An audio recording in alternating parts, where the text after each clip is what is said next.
శ్రీమాత్రే నమః. ప్రతి పౌర్ణమి నాడు లలితాదేవిని పూజించి వెన్నెలలో లలితా పారాయణాన్ని చేయాలి. వెన్నెల పారాయణానికి రాత్రివేళ పౌర్ణమి తిథి ఉండి తీరాలి. కాచిన పాలు, యాలుకల పొడి, చక్కెర కలిపి వెండి గిన్నెలో తీసుకోవాలి.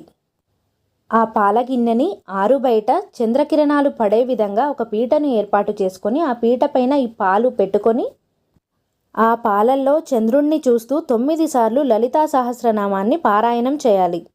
9 సార్లు పారాయణం చేయలేని వారు కనీసం ఒక్కసారైనా లలితా సహస్రనామం పారాయణం చేయాలి. పారాయణ పూర్తయిన తరువాత గిన్నెలోని పాలని ఇంటిల్లిపాది ప్రసాదంగా స్వీకరించాలి. ఈ వెన్నెల పారాయణం చేయడం వలన మన సమస్యలన్నీ తొలగిపోతాయి. అమ్మ మనకు రక్షణగా నిలుస్తుంది. శ్రీమాత్రే నమః.